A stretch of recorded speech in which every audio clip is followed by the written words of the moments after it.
In the beginning, there was nothing. Then there was something, and then nothing again for a while, until suddenly in a burst of blue light from the confines of IGN, Sonic the Hedgehog raced onto our screens with the first teaser post. And then, after a few months, we would be greeted with the first Sonic the Hedgehog movie trailer, where we got a proper look at Sonic's dessert. Meow?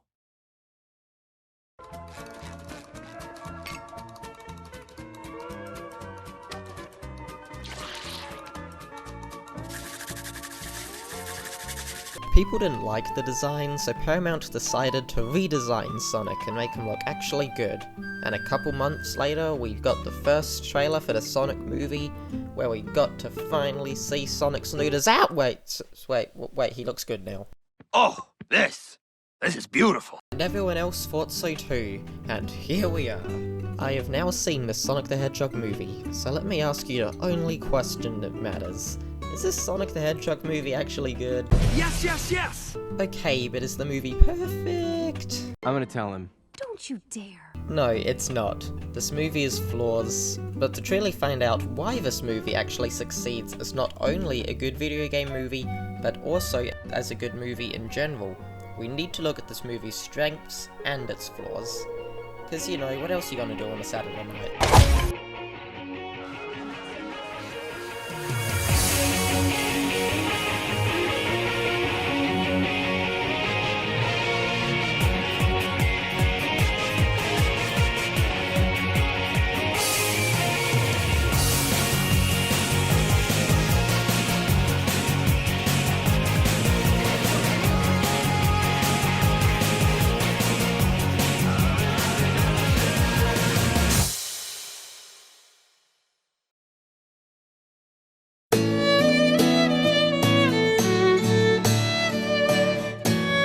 Sonic the Hedgehog is an action comedy directed by Jeff Fowler, starring Dewey as Cyclops the Grinch and Tika Sumpter. The movie follows the unlikely journey of a man named Tom Wachowski and a little blue ball of super energy named Sonic. After Sonic reenacts the Pixar short Jerry's Game on a baseball field, he manages to wipe out power across the entire Pacific Northwest by having a mental breakdown, as you do.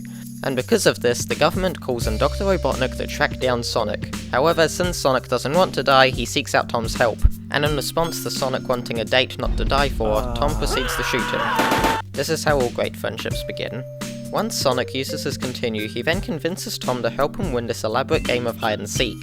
Unfortunately for Tom, team-ups are only available in the Encore mode and on the base game, meaning the rest of the film follows Sonic and Tom going on a road trip having many misadventures along the way, with Robotnik following closely behind. You know, more or less. Now, if you watched any trailer for the movie or looked into the movie at all, I just wasted your time. But just forget about that. This movie is a solid story, and although a little generic, it works, and is overall fairly entertaining to watch. But to be fair, the stories from the games aren't exactly amazing. Not many girls come in here because I get friend-zoned so frequently, but that's okay. The writing in this movie is pretty good. This is Sonic's movie. This isn't like Transformers, where the Transformers tend to come second for the human characters. I mean, this movie still has those moments of just the humans which can seem boring in comparison to Sonic. Like, there's one scene involving the government, and the whole scene, although short, did kind of make me think, okay, this isn't Sonic. But those moments take up less than 10 minutes of the whole film, so it's not that bad. Now I want to talk about specific sections and moments in the movie from this point onward. So I will now issue a spoiler warning. There are spoilers from this point onwards. Leave now. Okay. So yeah, Sonic flosses in this movie. Twice. But he's still adorable when he does it, so I'll let it slide. However, if he flosses in the games, I will be disappointed. The opening to the movie is probably one of my favourite parts of the movie. The entire opening sequence before the title card is all in Sonic's world. You got baby Sonic running around South Island acting all happy and joyful, having a great time, and then the Echidna tribe jumps out of the trees and attempts to possibly murder a child while the giant owl Longclaw flies Sonic to safety, possibly dying in the process. It's great. The whole sequence is great just for being in Sonic's world. Now, an actual complaint with the writing. There's one scene in the movie where Sonic and Tom start arguing with each other about Tom leaving Green Hills, and although it's important for Tom's story arc, the way Sonic reacts to this moment is a little over the top and out of place. Speaking of Green Hills, Sonic and Tom say Green Hills multiple times in a short time period, and it's so off. I mean, just call it Green Hills like in the games. And I mean, I understand why they changed the name to Green Hills, to reference the games without disrespecting them by changing Green Hills. See, now I'm doing it. Green Hill drastically. But still, why did I have such an issue with the letter S? One major part of the writing that I love is the comedy. This movie's hilarious, guys. Just the conversations characters have with each other are great, especially Sonic's dialogue. Your flying eggs are pretty impressive, Mr. Eggman, but let's face it, you'll never catch me. Confidence. A fool's substitute for intelligence. The remarks about the situations he makes are great. There's one scene where Tom mentions he isn't Sonic's best friend, and Sonic reacts by saying that he tucked him into bed that night.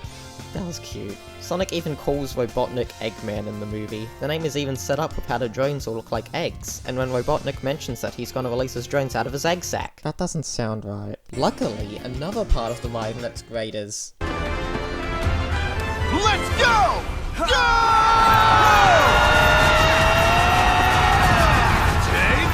Yeah, the characters. Ben Schwartz voicing Sonic is a great casting decision. He really captures the energy and charm of previous Sonic voice actors from the games. He sounds like a movie-quality version of Jason Griffith's take on Sonic, if that makes any sense. I'm Sonic, a little ball of super energy. I'm Sonic! Sonic the Hedgehog! In interviews, he mentions he wanted to portray Sonic as an energetic child, and he definitely achieves that. Sonic's personality is also so faithful to the games, probably better than the most recent games. I've been itching for a fight all day! I think you're itching because you need a bath!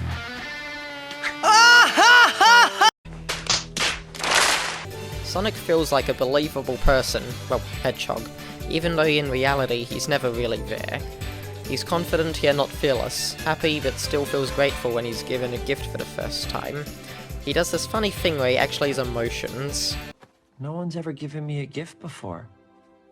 I gotta check that off my bucket list. The best performance from one of the characters is absolutely Jim Carrey as Robotnik. This is 90s Jim Carrey being an absolute nut. Jim has a great screen presence that never feels forced. There's one scene in the movie which displays Robotnik's personality perfectly.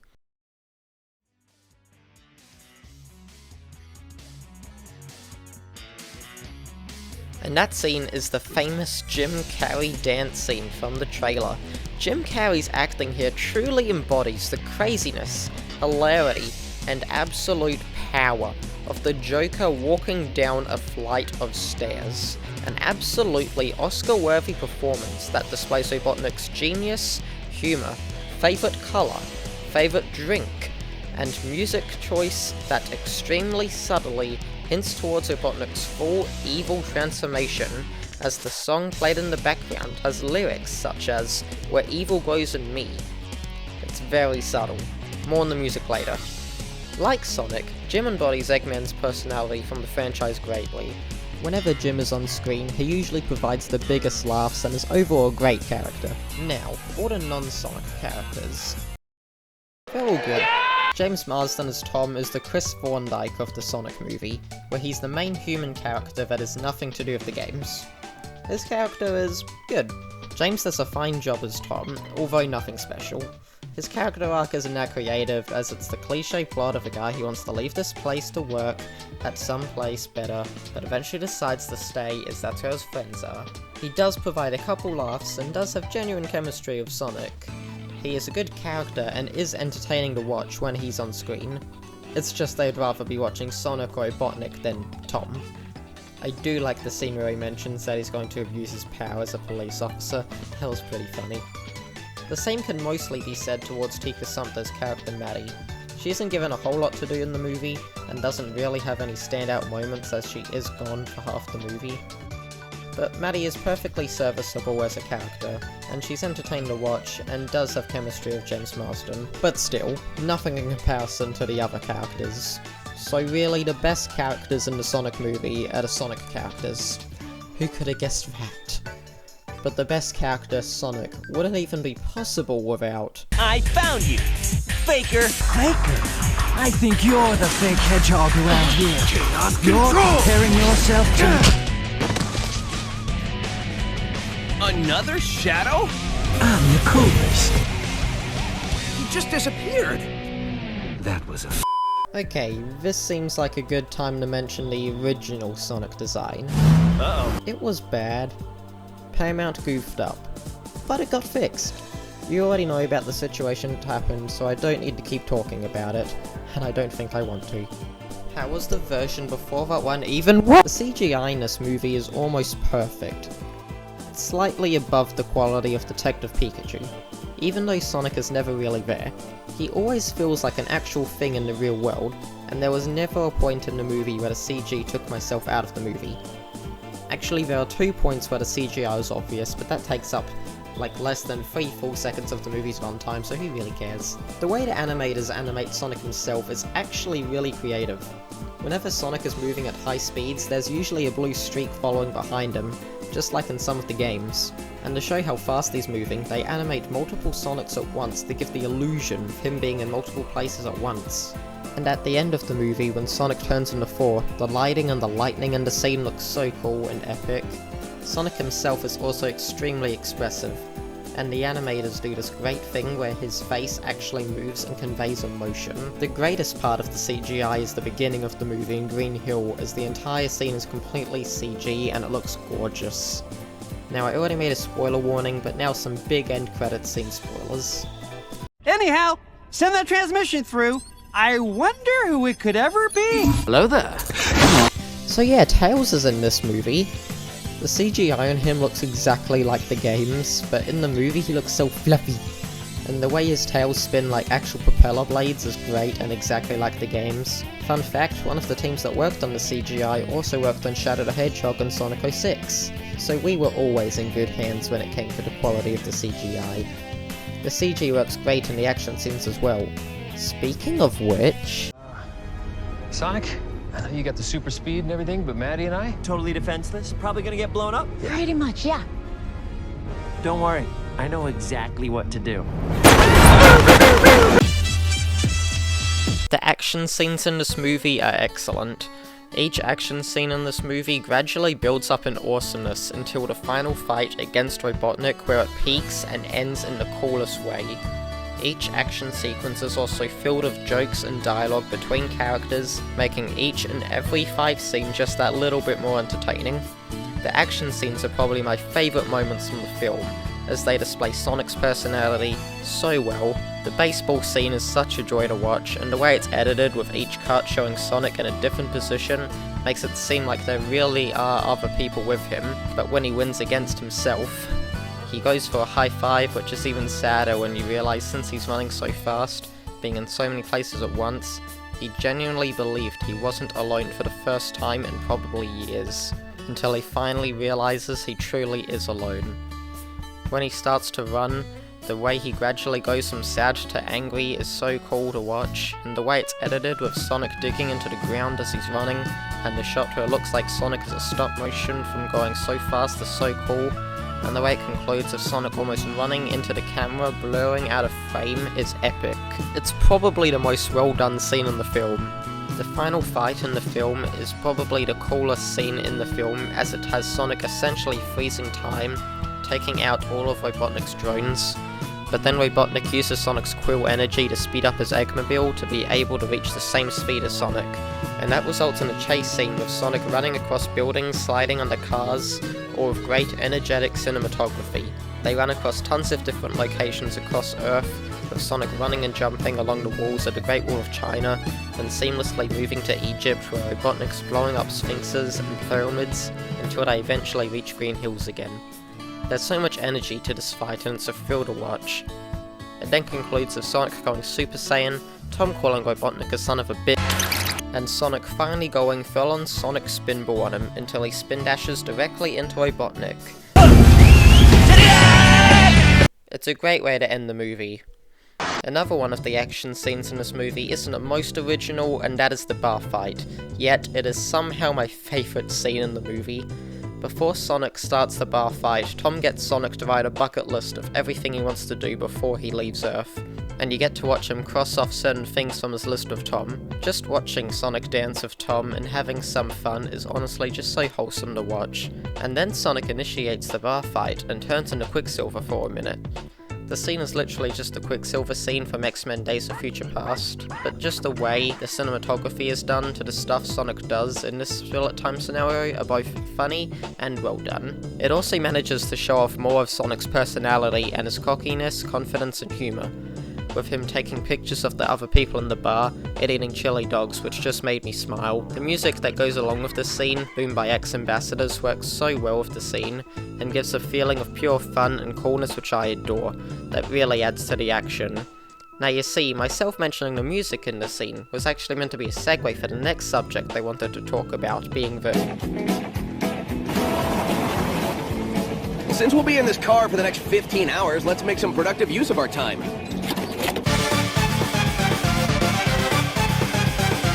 The soundtrack to this movie, man.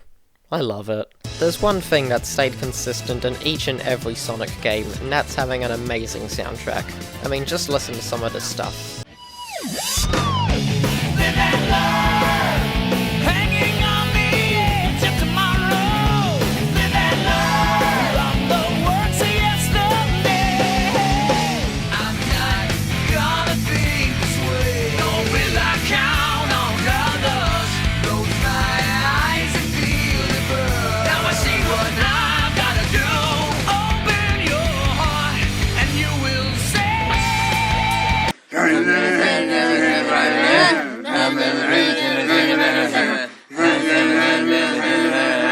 Hey, Macarena!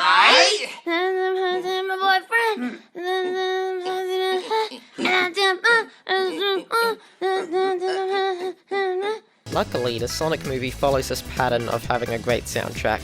There are several songs used throughout the movie, and it's the perfect amount to not feel bloated, while also suiting each scene that they used in perfectly. They even played Friends by Hyper Potions at the beginning of the movie, and at that point in the theater I was just so excited that they actually played some Sonic music in the movie. Even at the end of the movie they play a small bit of Green Hill by John Batiste. All the other songs used are great too. Boom by X Ambassadors makes the scene just that little bit cooler, where the song Where Evil Grows by the Poppy Family isn't the most subtlest song choice, but the theme fits the mood of the scene that it's used in and Robotnik's personality pretty well. The other songs used are good too, like the song that plays when Sonic enters bullet time again that I can't find anywhere so I can't remember the name of it. It just adds a little more humour to the scene. The OST for the movie, composed by Junkie XL for the movie, is good. It's pretty good. The OST does what it needs to, and it adds to every scene it's used in. There are, however, a few standout moments in the score, particularly at the beginning of the movie when Meet Sonic, before we start I gotta tell you this, plays, where you can actually hear a small part of Green Hill play, and then when the Sega logo pops up on screen you can hear the choir singing Sega in the most epic way possible. Compared to the other movie scores, it is actually pretty good. When you compare it to the scores from the games, however, the movie score seems fairly lackluster in comparison. In the adventure games, for example, every character had a main character theme that played when you see the character. Junkie XL does use small character motifs for Sonic and Robotnik, but they're still not super memorable or unique. The new original song for the movie, being Speed Me Up, is played in the credits, and it's just another credits song.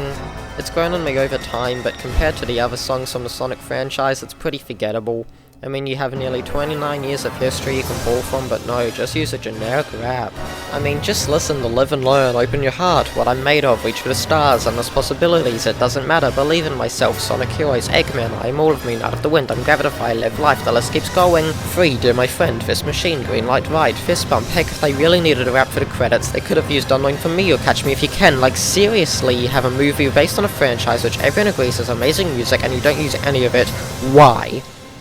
Anyway, rant over. Add Crush 40 music in the sequel, please. Robotnik has a playlist for it anyway, he knows the songs. Okay, what's next? Order up for... Sonic? Sonic the Hedgehog! Snooping as usual, I see. Viral sensation? You mean like that cute sneezing panda? Or all those weird pictures of One of the main reasons Sonic fans seem to really love this movie is how it references and respects the source material. This movie is filled with references from beginning to end. You know what? Let's list a bunch of them off. 3, 2, 1, go. I've already mentioned the Sega shout and Green Hill being used, but I want to mention Tails again. That would have been such an amazing end credit surprise if people wouldn't spoil everything before the movie released.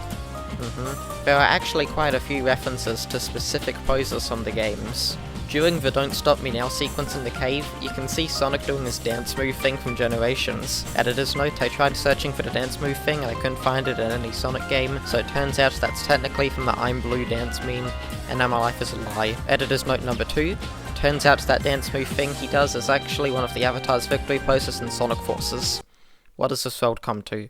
He does the same pose as the Smash Ultimate render at one point, and it's a bit of a stretch, but he does the same spin animation from Ultimate as well at one point in the movie. Back in the Don't Stop Me Now scene, Sonic is playing a guitar, which could be reference to Sonic Underground. When Sonic gets hit and loses his rings in San Francisco, it makes a ring drop sound effect. In the Robotnik dance scene, one of his playlists is specifically for Crush 40 music. That's amazing. On the map, Sonic has the Sega San logo can be seen, along with what is either a Chaos Emerald or a Master Emerald. Crazy Carl draws a picture of the Sonic meme, and Sonic himself says gotta go fast, because of course he does. At the beginning of the movie in Green Hill, the Echidna tribe is there. One of the kids in the movie is named JoJo, an obvious reference to the hit anime JoJo's Bizarre Adventure. During the Quicksilver scene in the bar, Sonic eats a bunch of chili dogs. The Mushroom Planet is probably referenced to Mushroom Hill Zone from Sonic & Knuckles. When Sonic is running away from Robotnik in San Francisco, he drifts around the corner the exact same way he drifts in Unleashed. He basically does the hit animation from the classic games at one point. In the hotel room, he's doing the ledge animation from the classic games on the lamp. Sonic's bucket list is filled with references. Sonic's bucket list mentions sailing the high seas, which could be a reference to Sonic Rush Adventure. The name Badniks is written above a lever. Sonic refers to himself as the Blue Glow at one point, and those are just the game references I can remember as I'm writing this script. I'm sure there's so much more I've missed. The creators and animators of this movie clearly cared about this movie, and it shows. Okay, I've been waiting the whole review to talk about this next section. That was a terrible segue.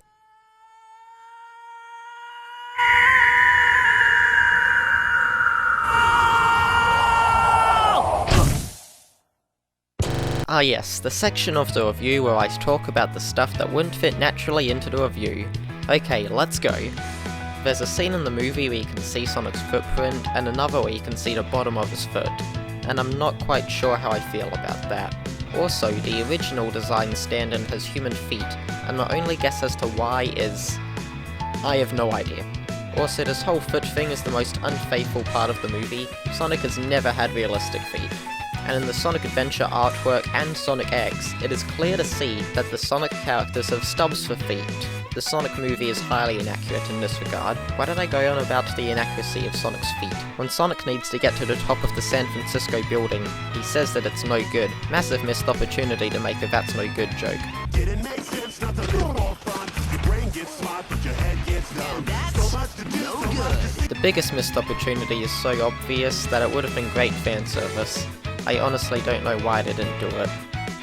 You have Sonic the Hedgehog in San Francisco, a place which was the clear inspiration for City Escape.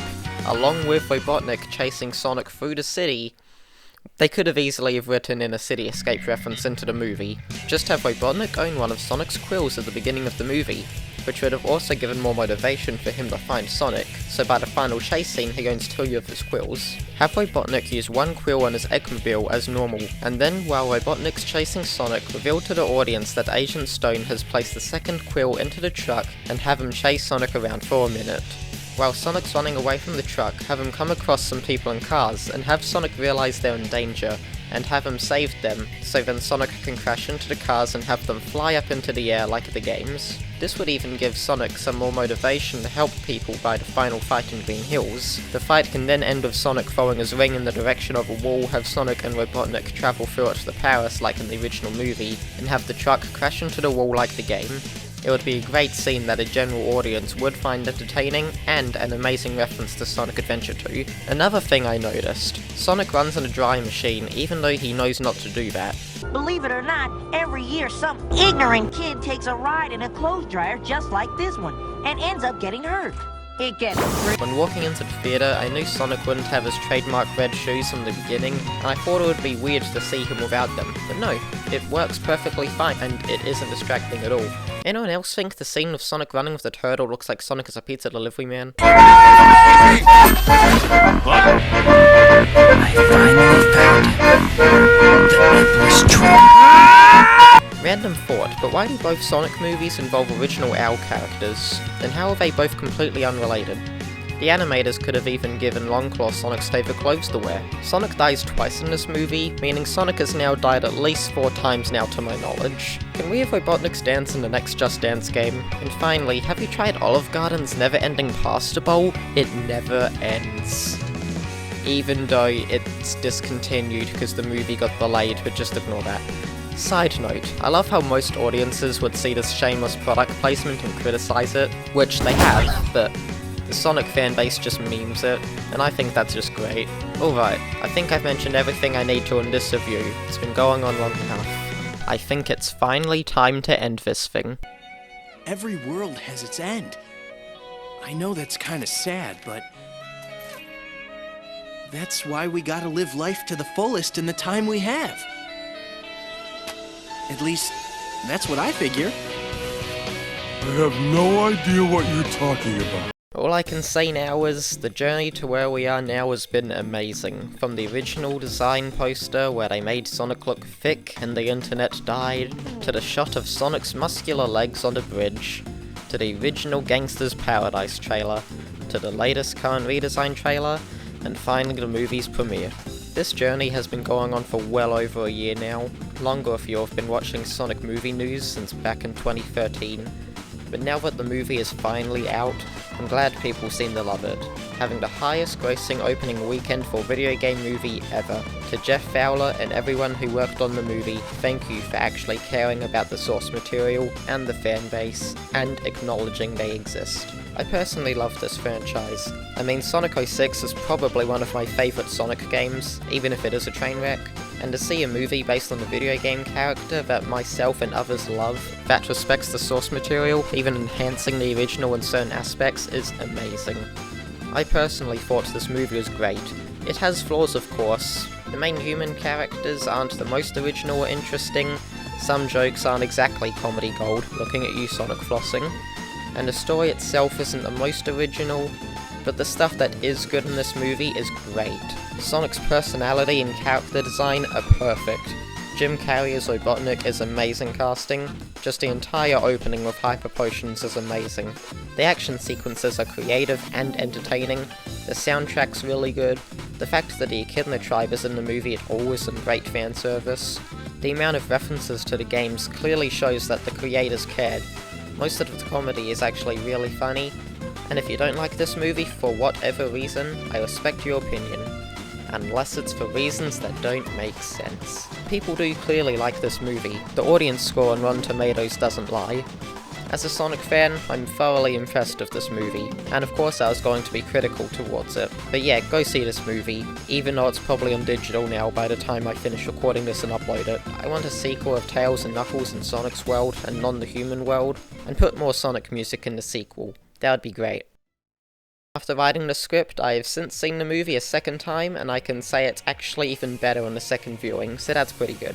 Alright then, now that this review is finally finished, all I can say now is that Sonic's future looks brighter than ever, and I'm excited to see where Paramount and Sega go from here. In the nightlight, do you see what you dream? All your troubles are there.